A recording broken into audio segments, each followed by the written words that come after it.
அற்புதராம் ஆண்டவர் இயேசுவின் நாமத்தில் அன்பானவர்களே, உங்களை வாழ்த்துகிறோம்.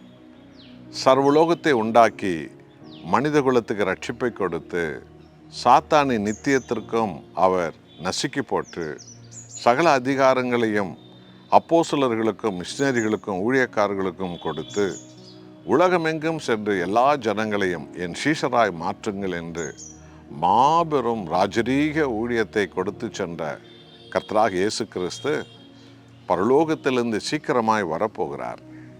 ஆகவே யோவான் 14:13 அந்த ஜீவனுள்ள தேவன் அவர் விசுவாசிக்கிற ஒவ்வொரு ஜனத்திற்கும் குடும்பத்திற்கும் பிள்ளைகளுக்கும் ஊழியக்காரிகளுக்கும் தந்த வாக்குத்தத்தமான அதிகார வசனம், நீங்கள் என் நாமத்தினால் எதை கேட்பீர்களோ குமாரனில் பிதா மகிமைப்படும்படியாக அதை செய்வேன் என்றார். பார்த்துருங்களா?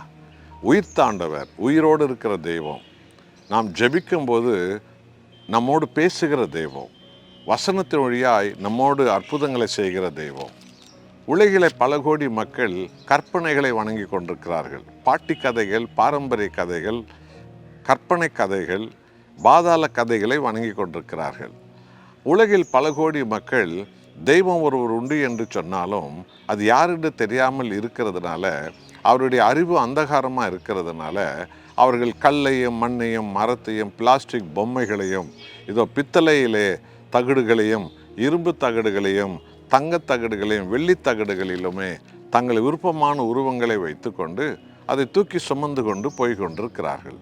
ஆனாலும் சர்வ வல்லமுள்ள தேவன் இரக்கத்தினால் அவர்கள் இன்றைக்கும் வாழ வைத்து கொண்டே இருக்கிறார். ஆனால் ஆண்டவராக இயேசு ஜீவனுள்ள கடவுள், இன்றைக்கும் பேசுகிற தெய்வம், என்றைக்கும் பேசுகிற தெய்வம், எந்த அற்புதத்தையும் அவர் செய்கிற தெய்வம். இத்தனை மகத்துவங்களை பெற்ற தேவ ஜனங்களாகிய நாம் மற்ற எல்லா ஜனங்களுக்கும் இந்த உயிருள்ள தெய்வத்தின் மகிமையை நாம் வெளிக்காட்டு வாழ நாம் அழைக்கப்பட்டிருக்கிறோம் அல்லவா? ஆகவே எதை கேட்டாலும் என் பெயரில், இயேசு என்னும் பெயரில் நீங்கள் விடுதலை, ரட்சிப்பு, சுகம், தடை நீங்குவது, திருமண கதவு திறப்பது, பிள்ளைகள் பிறக்கும் கர்ப்பம் திறப்பது, உடலில் பல நோய்கள் மறைவது இயேசுவின் பெயராலே, பல அடையாளங்கள் உண்டாவது, வீடு வாசல்கள் கிடைப்பது இயேசுவின் பெயராலே, அபிஷேகம் கிடைப்பது இயேசுவின் பெயராலே, அற்புத அடையாளங்கள் வருவது, தரிசனங்கள் கிடைப்பது இயேசுவின் பெயராலே. எதை கேட்டாலும் குமாரனான இயேசு கிறிஸ்துவுக்குள் பிதா மகிமைப்படும்படி நான் அதை செய்வேன் என்று சொல்லியிருக்கிறார். ஆகவே அன்பானவர்களே, நீங்கள் அவநம்பிக்கையோடு மாம்சீக சிந்தையோடு ஆண் ஆசை, பெண் ஆசை, உலக ஆசை, சினிமா ஆசை, சீரியல் ஆசை என்று மூழ்கி உங்களுக்கு தந்த அதிகாரத்தை நீங்கள் பயன்படுத்தாமல் வாழ்வது ஒரு வெட்கமான ஒரு செயல். இன்றோடு அதை விட்டுவிட்டு முழு உள்ளத்தோடு கூட உயிருள்ள தெய்வத்தை, ஆண்டவர் இயேசுவை பற்றி அவர் நாமத்தில் நீங்கள் கேளுங்கள், பிதா மகிமைப்படும்படி ஆண்டவர் அதை செய்வார். ஜெபிப்போமா?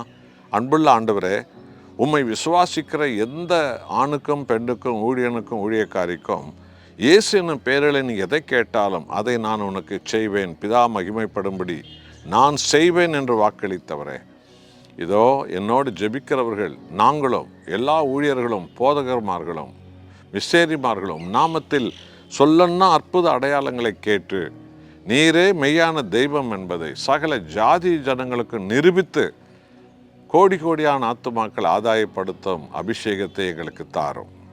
இயேசுவின் நாமத்தில் பிதாவே, ஆமென்.